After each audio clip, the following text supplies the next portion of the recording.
یقین توکل ایسا حضرت عمر فاروق رضی اللہ تعالیٰ عنہ کا کتابوں میں لکھا ہے، مصر کے گورنر انہوں نے ایک بری رسم کے متعلق خط لکھ کر کے بھیجا۔ دریائے نیل سوکھ جاتا تھا ہر سال، وہاں کے لوگ اپنی 16 سال کی ایک نوجوان لڑکی کو ذبح کرتے، اس کی بلی چڑھاتے تھے اور خون جو ہے دریائے نیل میں بہاتے۔ ان کا عقیدہ تھا بلی دینے کے بعد پھر دریا جوش مار کر اوپر آ جاتا تھا، ہر سال ایسا ہوتا تھا۔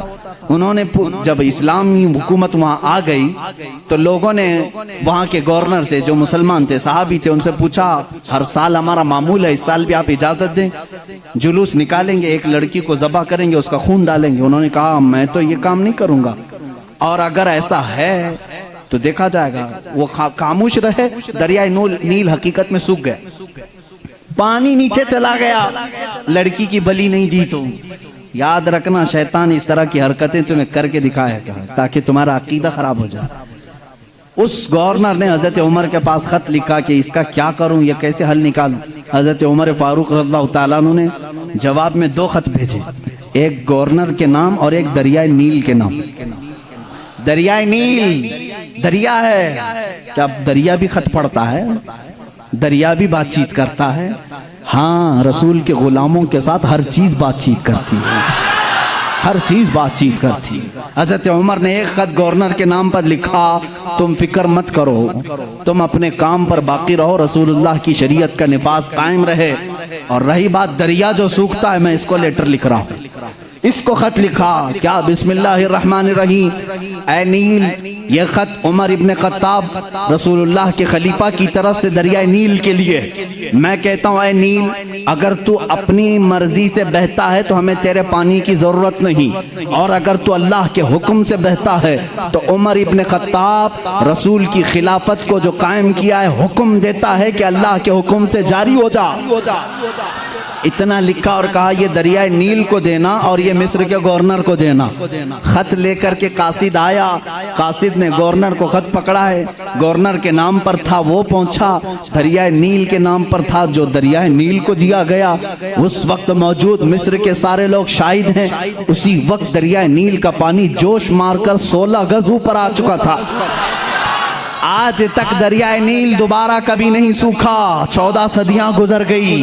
میں خود دریائے نیل کی کشتی کی سواری کر چکا ہوں۔ مصر میں 5 سال تک قاہرہ میں پانی برستا نہیں، بارش نہیں آتی۔ 5 سال، تقریباً 4 سال تک رہے، ایک دن بھی بارش نہیں دیکھی۔ 5 سال تک بارش نہیں آتی، لیکن دریائے نیل میں جاؤ تو لبالب بھرا رہتا ہے۔ ایسا لگتا ہے کہ خط کا اثر آج بھی باقی ہے۔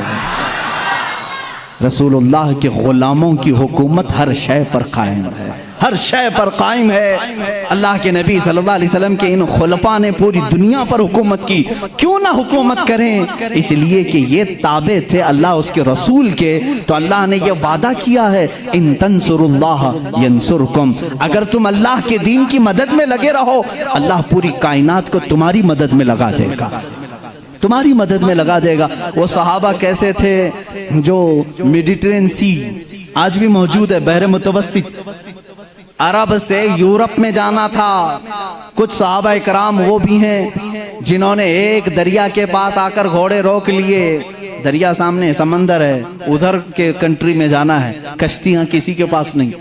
جو جرنیل صحابی تھے، سپہ سالار، سبوں نے کہا کیا کریں، یہاں دریا کشتی کوئی نہیں لایا، ہم واپس چلیں، دوسرا کوئی راستہ دیکھیں۔ اس صحابی نے کہا بہت لمبا سفر کر کے آئے، واپسی کا کوئی راستہ نہیں ہو سکتا۔ کہا سامنے سمندر ہے، کہا ہم رسول کے غلام ہیں، رسول کریم صلی اللہ علیہ وسلم کے غلام ہیں، بھلا آج تک کوئی آندھی ہمارا راستہ روک سکی ہے، کوئی طوفان ہمارا منہ موڑ سکا ہے؟ اس صحابی نے ایسی تقریر کی اور صحابہ نے پوچھا کرنا کیا ہے یہ تو بتائیں۔ سپہ سالار صحابی نے کہا اللہ کا نام لو، گھوڑے دوڑاؤ، سمندر میں چلتے چلو۔ وہ صحابہ کہتے ہیں سپہ سالار صحابی آگے بڑھتے رہے، سمندر میں گھوڑے دوڑتے رہے، یہاں تک کہ پورے سمندر کا سفر طے ہو گیا، کسی گھوڑے کی ٹاپ پر ایک بوند پانی تک نہ لگا۔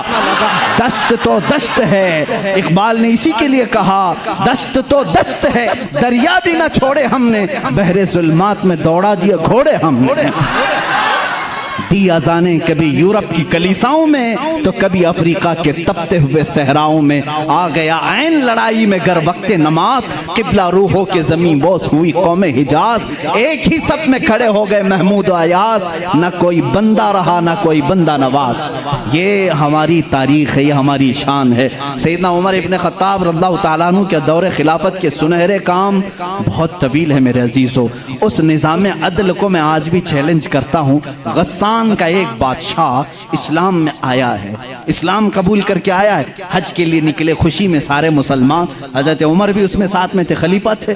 طواف کے دوران اس بادشاہ کی لنگی پر ایک مسلمان کا پیر پڑ گیا، لنگی سرک گئی، اس نے اپنی بے عزتی محسوس کی، تھپڑ مارا کعبے کے سامنے، اس مسلمان کو بہت اس نے مارا، وہ زخمی ہو گئے۔ انہوں نے شکایت کی حضرت عمر فاروق کے پاس۔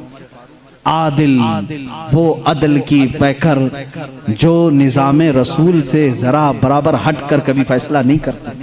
حضرت عمر کا فیصلہ تو وہ ہے کہ ایک بندہ یہ حضور کے پاس فیصلہ لے کر کے آیا تھا، معلوم ہے نا، ایک یہودی اور ایک مسلمان زمین کے جھگڑے میں فیصلہ کیا۔ حضور نے فیصلہ کیا یہودی کے حق میں، یہ زمین تو چھوڑ دے، لیکن وہ مسلمان منافق تھا، دل میں بغض تھا، اس نے کہا میں رسول کا فیصلہ نہیں مانتا، عمر کے پاس فیصلہ لیں گے، عمر کے پاس کریں گے۔ وہ یہودی کو یقین تھا جو رسول فیصلہ کریں گے وہی عمر بھی کریں گے، لیکن یہاں معاملہ بدل گیا، یہاں معاملہ بدل گیا۔ وہ منافق یہ سوچتا تھا کہ عمر کو میں اپنی باتوں میں لے لوں گا، یہ یہودی ہے ہمارے دشمن، زمین میرے حوالے کر دی جائے۔ حضرت عمر کے پاس دونوں گئے اور کہا ہمارا معاملہ ایسا ایسا ہے۔ اس یہودی نے کہا اے عمر ایک بات سن لو، یہ فیصلہ تمہارے نبی کے پاس ہوا تھا۔ کہا انہوں نے کیا کہا؟ کہا میرے حق میں انہوں نے زمین کا فیصلہ کیا۔ پھر اس نے کیا کیا؟ کہا یہ نہیں مانتا، یہ کہتا ہے عمر کے پاس فیصلہ کرے۔ اللہ اللہ، کہا میں تو پھر اس کا فیصلہ کرتا ہوں۔ حضرت عمر اندر گئے، تلوار لائے، اس کی گردن اڑا دی۔ کہا جو رسول کا فیصلہ نہ مانے عمر اس کا فیصلہ ایسی کرتا ہے۔ یہ بات مدینے میں مشہور بھی ہو گئی، مسلمان کا قتل کر دیا عمر نے۔ حضور نے ان کو بلایا اور کہا کہ تم نے ایک مسلمان کا قتل کیا؟ کہا میں اس کو مسلمان مانتا ہی نہیں جو آپ کو حکم نہیں مانتا، لیکن اگر میں غلطی پر ہوں تو یا رسول اللہ مجھے سزا دے دیں۔ اس وقت تک آیت نہیں آئی تھی، آیت نازل ہوئی، فلا وربک لا یؤمنون حتی یحکموک فیما شجر بینہم۔ اے رسول قسم ہے تمہارے رب کی، اللہ فرما رہا ہے، اللہ فرما رہا ہے اے رسول تمہارے رب کی قسم، وہ ایمان والا ہو ہی نہیں سکتا جو اپنے آپسی معاملات میں آپ کو حکم نہیں مانتے۔ حضور نے فرمایا تب تو عمر نے صحیح فیصلہ کیا۔ اس فیصلے کے حامل علمبردار عمر کے پاس رضی اللہ تعالیٰ فیصلہ لے کر کے آئے، غسان کے بادشاہ اور ایک عام مسلمان کا۔ وہ بادشاہ ہے، پہلے عیسائی تھا، مسلمان ہوا چند دن پہلے مسلمان ہوا ہے۔ دونوں کا فیصلہ آیا، حضرت عمر نے پوچھا کیا معاملہ ہے؟ وہ غسان کے بادشاہ نے کہا اے عمر امیر المومنین، کیا مجھے بھی کٹہرے میں کھڑا کریں گے؟ میں بادشاہ ہوں غسان کا، آپ مجھے اپنے بازو میں بٹھائیں۔ حضرت عمر نے کہا آج مقدمہ ہے، بادشاہ نہیں، تم بھی وہیں کھڑے رہو گے جہاں مقدمہ کرنے والا کھڑا ہے۔ دونوں کو کھڑا کیا، معاملہ پوچھا تو اس کے بعد حضرت عمر نے کہا تم نے زیادتی کی، اس کا غلطی سے پیر پڑا ہے، ہاں اگر تمہیں لگتا ہے کہ اس نے تمہاری بے عزتی کی تو سزا بھی تھوڑی ہونی چاہیے تھی، لیکن جتنا تم نے اس کو مارا ہے یہ اس کا حق ہے۔ کہا کیا فیصلہ ہوگا؟ حضرت عمر نے کہا اس عام مسلمان سے جتنے تھپڑ زیادہ اس نے لگائے تو بھی لگا دے، یہی فیصلہ ہے، جتنا اس نے زیادہ مارا ہے تو مار۔ وہ غسان کا بادشاہ کہتا ہے بادشاہ کو عام آدمی مارے گا؟ حضرت عمر نے کہا ہاں مارے گا، یہ نظام رسول ہے، یہ نظام رسول ہے، یہ قیصر و کسریٰ کی حکومتیں نہیں ہیں، یہ اللہ کے نبی کی قائم کی ہوئی عدالت ہے۔ اس نے کہا ایک دن کی مجھے مہلت دیں، کل آ کر کے اس فیصلے پر عمل کیا جائے۔ آپ نے کہا مہلت تو دی جا سکتی، جیسے ریمانڈ میں لیتے ہیں۔ اس کو چھوڑا گیا، لیکن وہ بادشاہ فرار ہو کر کے بھاگ گیا اور اسلام بھی چھوڑ دیا، مرتد ہو کے چلا گیا۔ حضرت عمر نے اس دن کہا، کچھ لوگ کہنے لگے حضرت عمر اس کے حق میں بات کرتے تو بادشاہ آج مسلمان رہتا، ایسی کچھ باتیں بھولی بھالی لوگ کرتے ہیں، ایسا کرتے تو اچھا ہوتا، ایسا نہیں کرنا چاہیے تھا۔ حضرت عمر نے جلال میں کہا اس طرح کے 1000 چھوڑ کر جائیں تو جائیں، لیکن نظام رسول کا ایک حرف بھی میں اپنے سامنے سے جانے نہیں دوں گا، عدل کے تقاضوں کو پورا میں ہمیشہ ہوتا رہنے دوں گا۔ یہ سیدنا عمر فاروق کی عدالت تھی۔ یہ آج پیس اینڈ جسٹس کی بات کرتے ہیں، ان لوگوں سے بات کرتے ہیں جن کے پاس عمر جیسی عدالت ہے۔ اے میرے عزیزو، عدالت کے نام پر آج بڑا دھبا ہے یہاں پر، بہت سارے معاملات ہو سکتا ہے بہت سارے لوگ میرے اوپر اس بات کا بھی کیس کر دیں کہ یہ حد کی عدالت ہے، عدالت کی بے عزتی کرتا ہے، ہو سکتا ہے۔ میرے عزیزو، میں اس عدالت کی عزت کرتا ہوں جہاں عدالت ہوتی ہے، میں اس کو جج اور عادل نہیں مانتا جو پارلیمنٹ کی سیٹ کی بھوک میں مسجدیں بیچ دیتا ہوں، میں اس کی عدالت کو نہیں تسلیم کرتا جو ایک قلیل جماعت کو نظر انداز کر کے حاکم پارٹی کی طرف بولتا ہے۔ میرے عزیزو، ایسے لوگ دنیا میں بہت سارے آئے جو ضمیر فروش ہوتے ہیں، ضمیر فروش ہوتے ہیں۔ ہندوستان بھی اسی ڈگر پر چلنے لگ گیا۔ اب تک دنیا کی سب سے بڑی ڈیموکریسی، سب سے بڑی جمہوریت ہندوستان میں تھی، جہاں پر نظام ایسا تھا، ہمارا عدلیہ کا نظام بہت اچھا تھا، ہماری کورٹ جتنی تھی یہاں پر سب کے ساتھ برابر کا سلوک کیا جاتا تھا، ہندو ہو مسلم ہو۔ آج بھی بہت سارے جج ہیں جو اوتھ لیتے ہیں کہ میرا دین، میرا مذہب، میرا سب کچھ انصاف ہوگا، سمویدھان ہوگا، میں سامنے کسی کو نہیں دیکھوں گا۔ دیکھتے نہیں آپ، جج کے سامنے پٹی باندھے ہوئے ایک مورتی کو رکھا جاتا ہے، کیوں؟ قانون جب بھی ہوتا ہے وہ سامنے والے کو دیکھ کر کے نہیں، اس کے پروف ثبوت دیکھ کر کے۔ لیکن یہاں پر اب عام بچے کو بھی بیوقوف بنایا جا رہا ہے۔ میں اس بات کی آواز اٹھانا چاہوں گا، اس ظلم کو بند کرو، اس ظلم کو بند کرو، اور یہ ڈکٹیٹرشپ جو لائی جا رہی ہے، اس جمہوریت کو ختم کر کے، قتل کر کے، دیکھنا چند دنوں کے بعد یہ سارے نظام ختم کرنے کی بات کریں گے۔ آج مسلمانوں کے خلاف ایک زہر پھیلایا جا رہا ہے، اسی طرح چند دنوں کے بعد اب دلتوں کی باری آئے گی، اس لیے کہ یہ دلتوں کو بھی ایک آنکھ نہیں بھاتے، یہ کبھی پسند نہیں کرتے، یہ 2000 سال پرانا نظام منوسمرتی کا لانا چاہتے ہیں جہاں صرف چند لوگوں کی حکومت ہوگی۔ جانتے ہیں، تاریخ اٹھا کر کے پڑھو، اسی سرزمین پر ایسے ظلم کیے گئے ہیں جہاں چند برہمنوں نے کم ذات کے لوگوں کے کان کاٹے ہیں، جہاں لوگوں کے کانوں میں گرم تیل ڈالے ہیں، اسی سرزمین پر کم ذات کے لوگوں کو کوڑا کرکٹ میں گھر بنانے پر مجبور کرتے تھے، جہاں اعلیٰ ذات کے لوگوں کے پیشاب پخانے ہوتے تھے وہاں دلت برادری کو رکھنے پر ہی مجبور کرتے تھے، ہر ایک کے گلے میں رسی باندھ کر ایک مٹکا لٹکاتے تھے کہ تھوکنا ہے تو دلت زمین پر تھوک نہیں سکتا، اس مٹکے میں تھوکے گا، اس لیے کہ اس کا تھوک زمین پر پڑے تو یہ اپشگن سمجھتے تھے۔ اس پورے نظام کو، یہاں پہلے ہندوستان میں یہ ساری چیزیں چلی ہیں، کاسٹزم، ذات برادری، اونچ نیچ کے معاملات چلتے رہے، لیکن میں سمجھتا ہوں کہ ہندوستان کو جب آزادی ملی، بھارت کو جو آزادی ملی 1947 کے بعد، سبوں نے مل کر کے ایک سمویدھان بنایا تھا، عدل و انصاف کا سب لوگوں نے حلف اٹھایا تھا، اس میں سب کا حصہ برابر کا ہوگا، سب لوگوں نے قربانی دی ہے، سب کے لیے نظام یکساں ہوگا، برابر ہوگا، اور سب کی دین کا، سب کے ریلیجین کا مان سمان کیا جائے گا۔ لیکن اب جو حالات ہیں میرے عزیزو، یہ دوسری ڈگر پر چل پڑے۔ اب یہاں پر اس سمویدھان کو یہ ختم کرنے کی بات کر رہے ہیں جو امبیڈکر کی سرپرستی میں بنائے گئے تھے، اس کو ختم کر کے یہ نئے سمویدھان کی بات کرنے جا رہے ہیں۔ چند دنوں کے بعد یہ ووٹنگ پاور بھی ختم کرنے کی بات کریں گے، تم سب کو ووٹ دینے کا بھی حق نہیں ہوگا، ٹھہرنے کی، امیدوار ہونے کی بات تو دور ہے۔ میں اس نظام کی کھلم کھلا مخالفت کرتا ہوں اور مذمت کرتا ہوں، میں مذمت کرتا ہوں۔ ہمارے لیے وہی بھارت اور وہی ہندوستان اچھا ہے جو ہمارے بڑوں نے اپنے خون کی قربانی سے آزاد کیا ہے۔ آپ سب اسی بھارت کو تسلیم کریں گے یا نئے نویلے بھارت کو؟ ہم اس نوے نویلے بھارت کو جس ڈگر پر یہ لے جا رہے ہیں کاسٹزم کے پر، ہم اس کو نہیں تسلیم کرتے۔ ہم اس بھارت کو، اس سمویدھان کو مانتے ہیں جہاں عدل سب کے لیے برابر ہو، سب کے لیے برابر ہو، سپریم کورٹ کو آزاد رکھا جائے، وہ سب کے ساتھ برابر کا انصاف کر سکے، چاہے وہ تخت پر بیٹھا ہوا آدمی ہو، چاہے وہ غریب آدمی ہو، سب کے ساتھ برابر کا عدل کر سکے۔ ہندوستان ہی کی بات میں اگر بتاؤں، یہاں پر ایک بادشاہ ایسا بھی گزرا جس کے ایک تیر سے ایک بچے کی موت ہو گئی تھی، ایک بچے کی موت ہو گئی. عورت جو بچے کی ماں تھی وہ مقدمہ کر دی چیف جسٹس کے پاس. اس وقت کے جو چیف جسٹس تھے قاضی سراج الدولہ، انہوں نے طلب کیا بادشاہ کو طلب کیا. اسی ہندوستان کی بات کر رہا ہوں. عورت ایک جگہ کھڑی ہے، وقت کا بادشاہ ایک جگہ کھڑا ہے.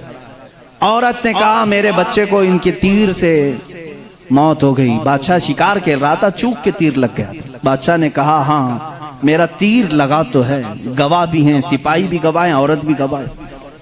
دو آپشن ہوتے ہیں موت کے بعد. کسی کا کچھ قتل ہو گیا انجانے میں، چوک کر اگر قتل ہو گیا، دو آپشن اسلام دیتا ہے. اس عورت کو قاضی نے کہا تیرے پاس دو آپشن ہیں، چاہے تو اپنے بچے کی موت پر دیت لے لے، کچھ پیسے لے لے بادشاہ سے اور اسے معاف کر دے، یا چاہے تو جان کے بدلے جان لے لے. بادشاہ کی جان بھی لے سکتی ہے. قاضی نے فیصلہ سنا دیا، یہ نہیں کہ بادشاہ کو چھوڑ دینا ہے. دونوں آپشن عورت کے اوپر. وہ عورت نے جب دیکھا کہ عدل کا یہ پیکر اسلامی نظام ہے، بادشاہ کے تیر لگا ہے اور قاضی صحیح فیصلہ دے رہا ہے، اس عورت نے کہا اگر یہ قاضی آج اس طرح کا صحیح فیصلہ دے رہا ہے تو اس طرح کے بادشاہ کی وجہ سے ہی، بادشاہ ایسا ہوگا اسی لیے قاضی ایسا ہے. اس عورت نے کہا میں اس بادشاہ کی جان بخشتی ہوں، میرے بچے کے لیے جو دیت بنتی ہے وہ بادشاہ مجھے دے دے. بادشاہ نے جتنی دیت بنتی تھی اس سے زیادہ اسے دیا. اور جب یہ معاملہ ختم ہوا تو بادشاہ قاضی کے پاس آیا اور اپنا جبہ کھولا، اس میں خنجر تھا. خنجر نکالا، کہا قاضی، وہ اس وقت کے سپریم کورٹ کا چیف جسٹس تھا. قاضی بادشاہ کیا کہتا جانتے ہو؟ مجھے جب پتا چلا میرے اوپر مقدمہ ہے اور مجھے معلوم تھا میرے تیر سے ایک بچہ فوت ہوا ہے، میں آج کورٹ میں آ رہا تھا، میں ساتھ ہی خنجر لے کے چلا. قاضی نے پوچھا کیوں لے کے چلے؟ کہا میں یہ دیکھنا چاہتا تھا کہ اگر فیصلہ قرآن و حدیث کے مطابق ہو تو ٹھیک ہے میں مان لوں، اور ذرا برابر اگر بادشاہ کا خیال کر کے قاضی نے کیا تو اسی خنجر سے قاضی کو قتل کر دو. بادشاہ نے یہ کہا. قاضی مسکرایا اور اپنے گدے سے اٹھ گیا اور چادر ہٹائی. نیچے بہت بڑا کوڑا تھا. کہا بادشاہ تمہیں معلوم ہے میں آج پہلی مرتبہ اس کرسی پر آنے کے بعد، اس گدے پہ آنے کے وقت کوڑا نیچے لے کر بیٹھا ہوں. کہا کیوں؟ کہا میں نے اسی وقت طے کر لیا کہ بادشاہ کو کٹہرے میں کھڑا کروں گا اور فیصلہ قرآن و حدیث کے مطابق سناؤں گا. اگر بادشاہ مان لیا تو ٹھیک، ورنہ میں اس کوڑے سے اسے منواؤں گا. یہ نظام اسلام تھا، یہ عدل کے تقاضے تھے. وہ عمر ابن خطاب کے دور کے بھی سنہرے واقعات اسلام نے ہمیں ہر جگہ سکھائے ہیں. اے میرے عزیز بھائیوں، اپنے گھر میں بھی عدل کرنا سیکھو. جہاں تمہیں اللہ نے جتنا اختیار دیا عدل کے ساتھ پیش آؤ. اپنے مزدوروں کے ساتھ عدل کرو، اپنی بیویوں کے ساتھ عدل کرو، اپنے بچوں کے ساتھ عدل کرو. یاد رکھو قیامت کے دن تم سے سب چیزوں کا سوال ہوگا. اگر تمہارے 4 بچے ہیں، چاروں میں سے اگر کسی کے ساتھ اونچ نیچ کیا تو سارے تمہارے اعمال اکارت ہو جائیں گے، غارت ہو جائیں گے. ایک بچے کے ساتھ بھی تم ناانصافی نہیں کر سکتے، سارے کے ساتھ برابر کا سلوک کرو. اگر کسی کی 2 بیویاں ہیں تو فرمایا گیا عدل کا تقاضا پورا کرو. ماں باپ اگر دونوں ہیں تو دونوں کے ساتھ عدل کا تقاضا پورا کرو. یہ نہیں کہ ماں کی طرف جھکاؤ ہو گیا باپ کو گالیاں دیتا ہے، یا باپ کی طرف ہو گیا ماں کو کوستا ہے. نہ، سب کے ساتھ عدل اسلام سکھاتا ہے. تم اگر کسی کمپنی کے مالک ہو، فیکٹری کے مالک ہو، مزدوروں کے ساتھ عدل کرو، اس لیے کہ قیامت کے دن اس سے بھی تمہارا سوال ہوگا. عدل اسلام سکھاتا ہے.